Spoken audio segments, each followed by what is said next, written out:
Ada nggak kira-kira profesi atau kerjaan yang tenang lah ini kalau gue kerja ini nih kayaknya masih bisa bertahan ya apapun kondisinya. Iya.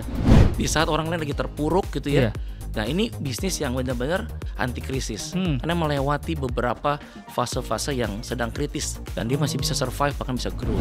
Menjadi perencana Kehidupan. Jadi dari orang lahir itu kita bisa proteksi. Dia mulai kerja, dia juga mesti proteksi kesehatannya. Ketika married, punya anak, kan balik lagi mas, orang pada bilang resesi, di sini opportunity terbuka. Iya.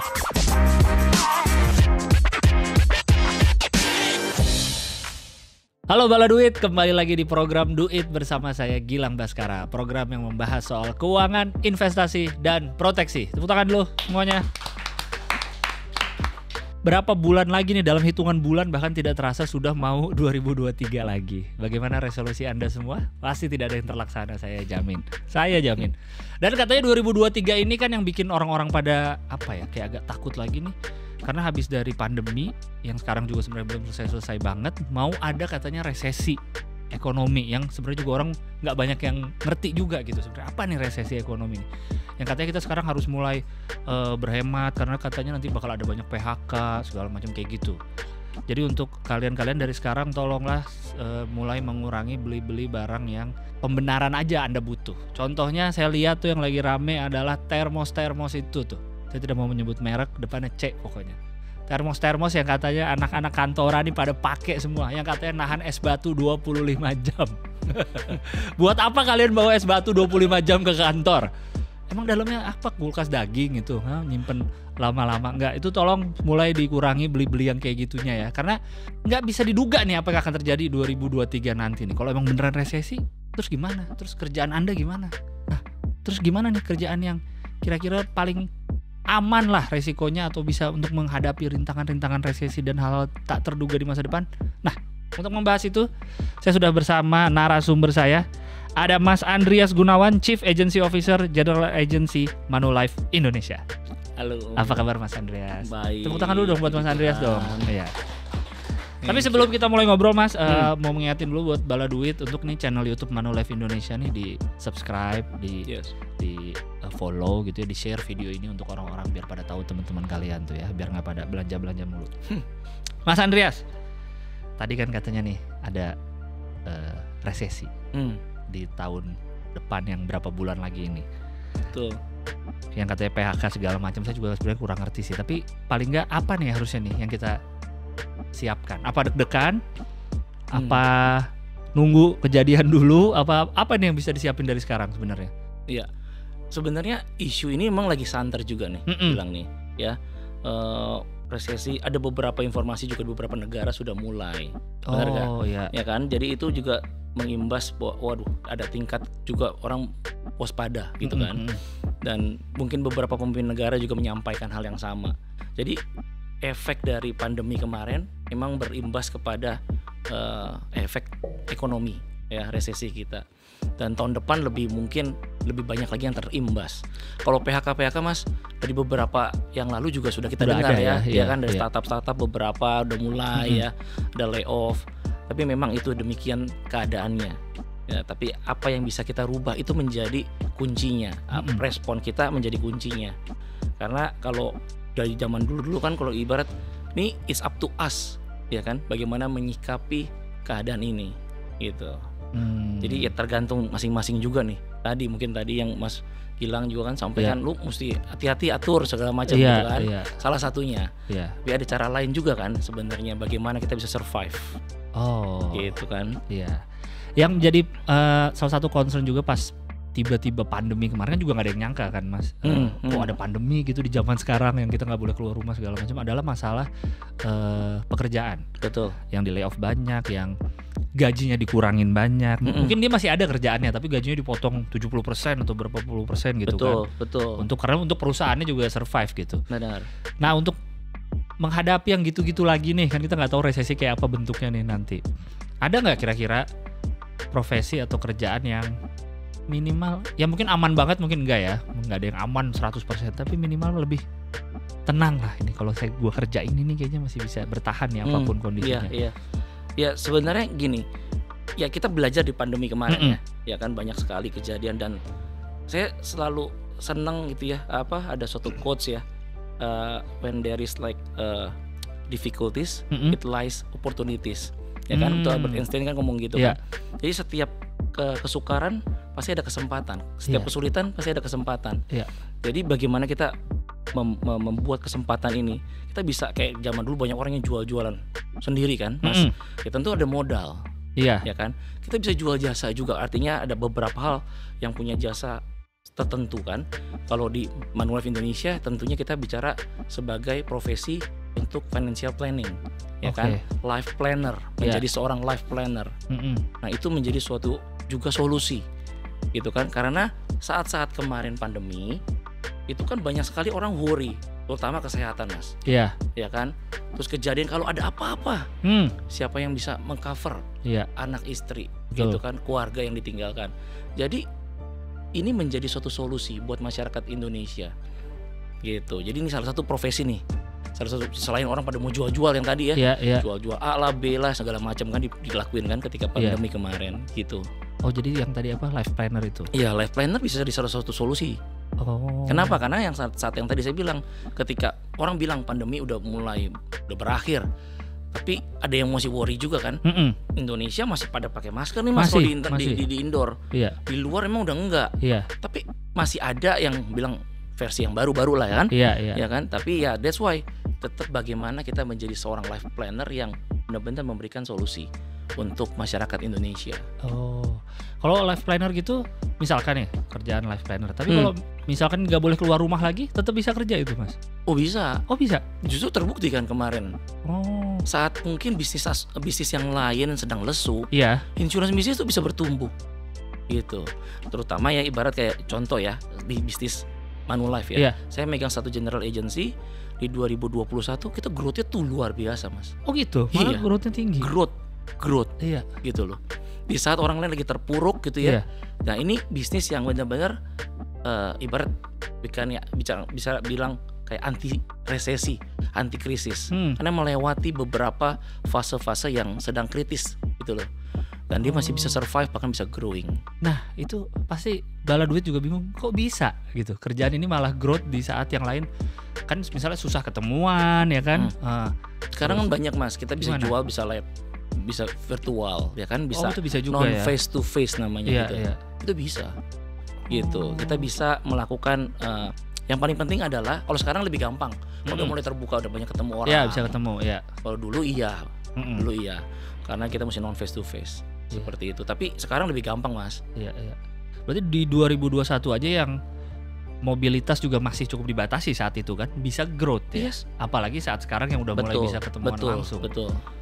Oh kayak gitu ya. Ini orang banyak yang nggak nyangka juga gitu kalau ternyata nggak aware kalau ternyata malah tumbuh bisnis yang kayak gini.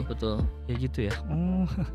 Tapi kedengarannya apa ya, kayak gampang tapi kayak susah juga apa? Karena gini, kan Mas, kira kan bisa di mana aja nih kerjanya. Kayak ada ini survei ya, dari survei ya di Indonesia gitu ya, menunjukkan bahwa 43% dari mereka tuh mencari produk dan layanan asuransi kesehatan. Apalagi kemarin COVID-19. Jadi kebutuhannya, demand-nya tinggi, Mas. Iya. Gitu. Karena kesehatan awalnya ya, dari situ mereka carinya ya. Paling penting kan kesehatan. Setelah itu kan orang berpikir kalau ada critical illness sakit kritis, karena orang meninggal itu mungkin 70% ya disebabkan oleh sakit kritis awalnya. Yang tiba-tiba itu jarang, Mas. Itu betul. Anugerah katanya. Oh gitu ya. Nggak pakai sakit dulu ya. Nggak pakai sakit soalnya. Benar. Ada juga sih anugerah atau musibah sebenarnya. Betul. Tapi pertanyaannya adalah bahwa bagaimana kita memproteksi saat sakit. Bagaimana saat dia sakit kritis, bagaimana saat dia dipanggil pulang gitu. Tapi ini juga menandakan orang baru aware soal proteksi tadi saat udah kejadian pandemi. Meningkat, benar. Saat pandemi kayak baru ketampar lah kasarnya. Ternyata butuh saya nih proteksi dan lain-lain. Betul. Berarti sekarang nih mumpung masih lumayan normal lah sekarang ya kan, kita nggak tahu resesi kayak apa nanti ya. Mending diproteksinya dari sekarang gitu ya. Exactly. Dari sekarang. Oh iya. Berarti ini soal tadi apa, life planner ya? Iya. Karena saya sendiri ya nggak pernah ngelihat iklannya. Kayak nggak pernah. gunakan life planner atau di mana gitu. Mm. Iklannya saya sebagai orang nggak pernah lihat. Nah itu gimana jualannya kalau gitu Mas? Kalau orang udah jadi life planner, jualannya gimana kalau saya nggak pernah lihat iklan dan lain-lain? Life planner sebenarnya kan sama dengan agen asuransi Mas, ya kan? Tapi ya memang kita bicara life planner tuh benar-benar menjadi perencana kehidupan dari orang lahir. Itu kita bisa proteksi bayi yang baru lahir untuk pendidikannya, untuk perencanaan keuangan pendidikannya, untuk dia kesehatannya, di segala sisi ketika dia bertumbuh, dia mulai kerja, dia juga mesti proteksi kesehatannya, ketika married, punya anak, balik lagi Mas, sepanjang kehidupannya bagaimana kita memberikan planning buat memproteksi, memberikan solusi perencanaan keuangan yang baik. Nah seperti itu Mas. Jadi ya namanya dulu agen, tapi bagaimana mensosialisasikannya? Banyak sekarang branding Mas di sosial media. Mereka bisa gunakan branding di sosial media. Atau sharing soal proteksi itu apa?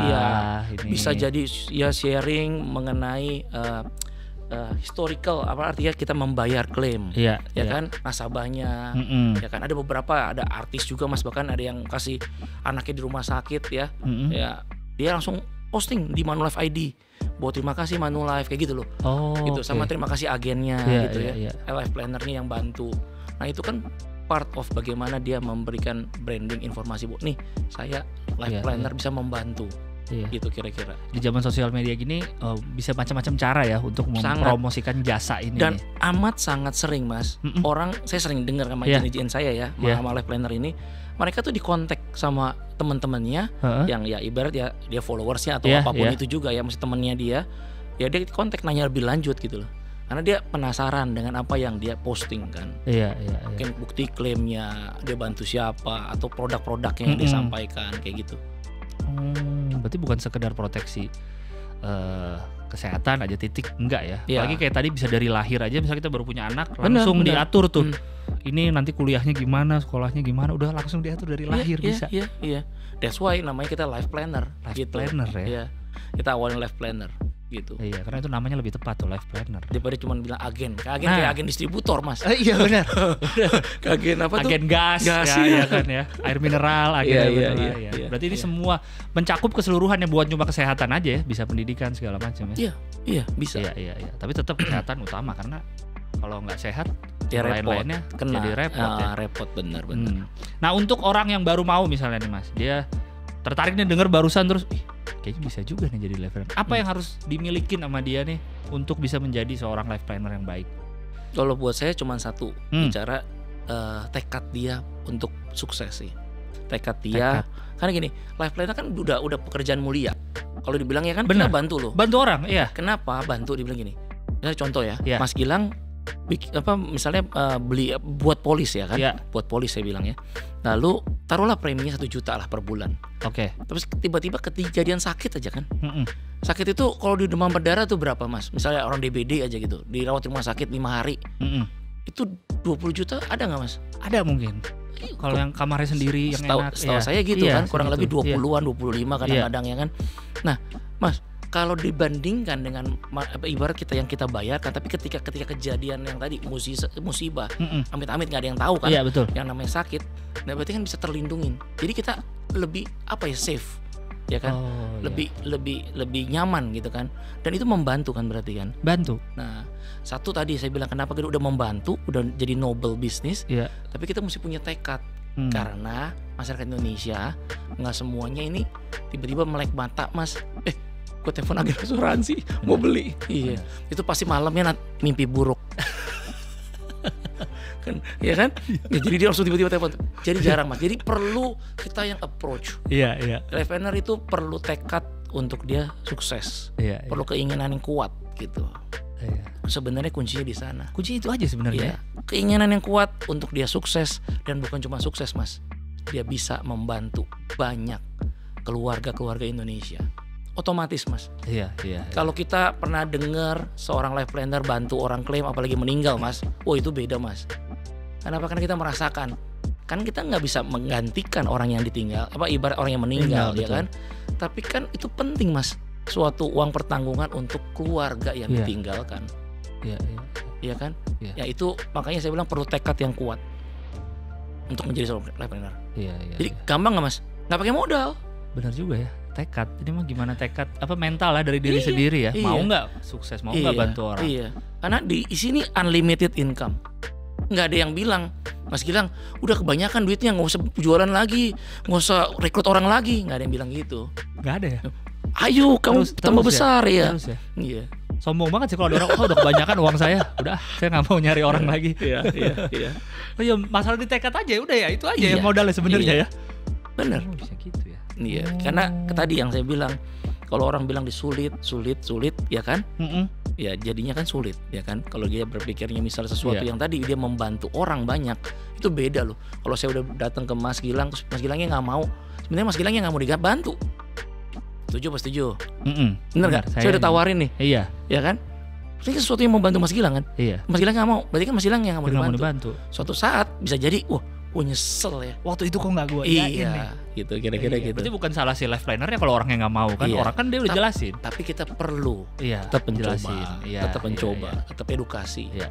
Karena penetrasi kita sangat rendah di Asuransi. Indonesia, di bawah 10% masih. Tetap loh hari gini loh. Yang punya asuransi? Iya, di bawah 10%. Masa di bawah 10% Mas dari hampir 300 juta orang? 10% total. Wow. Iya. 275 lah misalnya gitu ya. Iya. Penetrasi market kita. Gitu. 10%. Ya, tapi emang itu lumayan PR sih untuk life planner untuk menjelaskan nih gimana sih proteksinya kayak apa. Betul, karena banyak yang mikirnya kalau dipikir kayak tadi misalnya 1 juta bisa dapat di opname 20 juta gitu kan. Tapi ada juga yang mikir ya kalau saya nggak sakit rugi dong saya bayar terus misalkan. Ada kan banyak yang pikiran gitu kan. Itu yang harus di edukasi lagi tuh mindset kayak gitu tuh. Itu yang susah tuh. Tapi kan sama kayak kita kayak mobil. Ya kan? Kalau kita asuransi mobil, kita tabrak-tabrakin terus Mas. Enggak sih. Bener sih. Iya kan? Kita bisa bilang, gue gak tabrakin kemarin, boleh gak balikin preminya? Kan enggak Mas. Gak bisa juga ya. Iya. Saya gak sakit nih, 2 bulan udah gak sakit, minta balikin premi. Iya. Tapi ada beberapa produk sekarang lebih canggih Mas. Ada beberapa yang bisa lebih atraktif lagi. Ya. Jadi mesti cari life planner yang bisa memberikan informasi yang lengkap. Iya. Dan yang tadi lagi jangan mikirnya asuransi itu cuma kesehatan aja titik, enggak gitu ya. Critical illness tadi, kalau kita sakit keluarga yang biayain siapa? Itu pernah kepikiran nggak? Itu kan kadang orang nggak kepikir ke situ kan. Kebayangnya asuransi kesehatan tuh kalau kita sakit dibayarin udah itu aja titik yang kita tahu. Pertanyaannya kan tadi saya bilang yang namanya hujan kita nggak ada yang tahu. Tiba-tiba kejadian dan ibarat kebutuhannya besar, dari mana kita mempersiapkan itu? Masalahnya itu Mas. Masalahnya itu. Ya kayak orang nyiapin jas hujan di motor aja ya. Exactly. Kalau cerah mulu masa dia marah kan? Iya. Cerah mulu nih jas hujan. Bersyukur nggak ada gunanya. Justru bersyukur kan? Iya.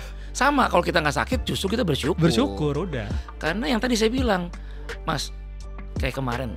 Ini saya sharing karena saya ngelihat dengan mata kepala saya ketemu salah satu nasabah. Ya. Dia tadi mau tutup. Ya kan? Karena memang cukup mahal dia bayarnya segala macam ya.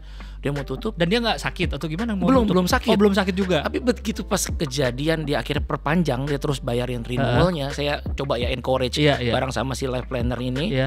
Lalu dia tetap jalanin bayarin. Kenyataannya beberapa bulan setelah itu dia sakit cancer. Stadiumnya udah lumayan gawat dan mesti kemo dan segala macam. Bayangin nggak Mas? Itu hal yang nggak bisa kita duga. Dan akhirnya kepake lah itu. Iya, exactly. Jadi kita amit-amit kepakai, tapi bagaimana kita sekarang mempersiapkan itu yang paling penting. Dan sekarang Mas, saya tadi bilang bahwa banyak sekali dari responden dari survei tadi yang bilang mereka mencari produk kesehatan, mereka mencari untuk perlindungan, gitu. Dan ketika itulah kita mesti siap Mas. Artinya banyak kita mesti punya life planner. Kita membuka. Bagaimana teman-teman yang saat orang pada bilang resesi, di sini opportunity terbuka. Opportunity terbuka. Gitu. Wah, iya benar. Sekali lagi ya, kalau simpelnya kayak tadi nyiapin jas hujan aja di motor. Kalau tiba-tiba kalian udah capek bawa jas hujan ditaruh, tahu-tahu hujan deras, akhirnya jadi neduh-neduh di bawah flyover, jadi ngerepotin banyak orang. Betul. Kalau jas hujan tinggal pakai beres. Jadi seperti proteksi tadi tuh. Nah, contoh Mas satu lagi, ini simple ya. Iya. Kalau kita bilang, kita tenang-tenang aja lah, nggak apa-apa, nggak ada masalah. Karena kita udah tinggal di perumahan yang nyaman, aman. Tapi masih digembok nggak Mas? Gembok lah. Nah, kenapa? Nah itu kira-kira gitu loh Mas. Ada proteksinya. Benar. That's why kita mempersiapkannya. Itu kurang lebih lah. Iya. Ya kan? Iya benar ya. ya rumah jadi gembok, kendaraan dikunci kalau kita mau pergi kan. Iya, that's why itu yang kita bilang. Masa tubuh nggak kita dijaga? nggak dijaga, betul. Kalau mau sekalian semuanya ya, rumah nggak digembok, mobil nggak asuransi nggak usah gitu sekalian. Iya. Menarik. Ini kalau jadi life planner ini nggak sih Mas, ada office hour gitu atau gimana sih kerjanya nih? Kita nih kayak berbisnis. Memang kita disupport, ada training tertentu, ada kelas-kelasnya ya, masih ada kelas malam, ada kelas siang juga ya, itu kita open lah ya. Tapi yang satu sisi kita fleksibelnya, tapi begini Mas, ada yang salah mengerti. Oh saya fleksibel artinya semau saya. Kapan kerja. Nggak kerja itu mah menganggur namanya. Tapi fleksibel artinya gini, kalau apalagi misalnya ibu rumah tangga ya, dia habis nganterin anak, terus dia bisa abis itu prospecting, ketemu klien-kliennya, approach, ketemu yang ngopi-ngopi cantik sebentar sambil nungguin anak, ngobrol, ya kan, itulah fleksibilitasnya. Tapi begitu pas selesai kan dia bisa jemput anak lagi, gitu kan. Jadi ada hal-hal seperti itu yang namanya bicara luxury juga sebagai seorang life planner. Jadi kita bisa atur waktunya gitu kan. Kalau misalnya di karyawan gitu ya, kita kerja kan nggak segampang itu kita bilang, saya mau jemput anak pulang dulu ya Pak. Nggak bisa dong. Boleh nggak bilang? Enak banget. Lagi siaran, lagi apa gitu. Sorry ya, gue jemput anak. Mau jemput anak dulu pergi. Iya kayak gitu. Iya. Tapi memang kita mempersiapkan juga kok seorang life planner yang profesional. Iya. Oh berarti kalau yang masih kuliah gitu bisa nggak? Bisa. Yang penting udah punya KTP aja Mas. Bisa berarti ya? Bahkan sebelum lulus kuliah aja udah bisa kerja jadi life planner sebenarnya. Iya, bisa. Yang penting punya KTP kan saya bilang. KTP aja udah cukup. Syaratnya itu kita daftar sebagai life planner. Oh, dan yang tadi tekad. Iya, itu udah pasti. Tekad untuk sukses. Untuk bantu orang itu perlu tekad, Mas. Benar. Untuk membantu orang kita perlu tekad. Karena ketika kita the more kita give ya, the more we get. Itu udah prinsip menurut saya. Iya. Kita bantu orang banyak, otomatis kok kita dibantu. Pasti. Kita terbantu gitu. Pasti. Oh. Ya, yang bedain apa sih Mas? Life planner di Manulife dan di lain-lainnya. Gini, ya bukan Manulife lah kalau kita nggak berbeda kan, kan. Saya berharap gitu kan kita join ke Manulife gitu ya. Tapi menjadi my new life ya kan. Wah, hidup yang berbeda, yang baru. Iya, baru ya kan. Kita mau merubah orang ya. Tadi kita bilang kita punya kita ada training komprehensif segala macam bagaimana menjadi seorang profesional ya kan, profesional life planner, profesional certified planner gitu kan. Jadi itu satu hal. Yang kedua, kita punya jenjang karir yang luar biasa gitu. Jadi bukan cuma sekedar saya penjual polis ini, tapi saya menjadi pebisnis. Kalau saya lebih suka dengan kata-kata pebisnis kalau di general agency ya, pebisnis. Kenapa? It's not about saya doang. Contoh, saya udah sukses nih Mas. Saya kan punya teman yang lain. Saya bisa bantu dia. Nah, itulah. Jadi sebagai banyak yang teman saya bantu untuk dia join life planner, saya juga jadi dapat sesuatu Mas. Iya.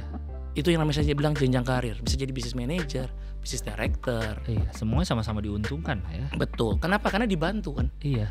Contoh saya jadi leader nih. Saya ajak Mas Gilang. Saya kan juga punya kepentingan Mas Gilang mesti sukses. Iya. Gitu. Jadi saya akan bantu. That's why tadi trainingnya juga ada. Terus juga di support sistemnya, artinya dari leadersnya membantu, dari Manulife secara corporate juga membantu gitu. Nah, itu jenjang karir. Jadi jangan stuck di life planner tapi jadi business manajernya.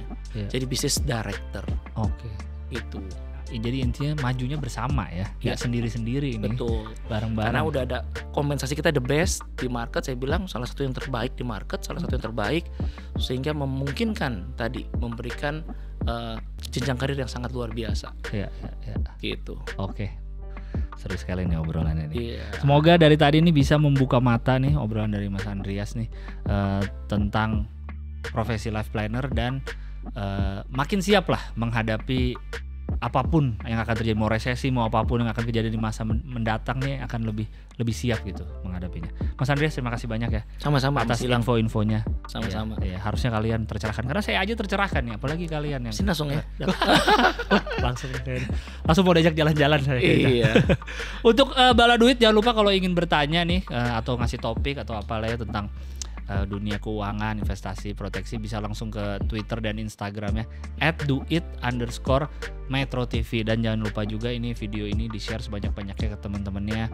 Di-subscribe juga channel YouTube Manulife Indonesia dan di-like juga videonya, oke? Biar banyak yang nonton. Sekali lagi terima kasih banyak Mas Andreas. Sama-sama Mas Gilang. Sampai jumpa Bala Duit di episode Duit berikutnya. Bye-bye.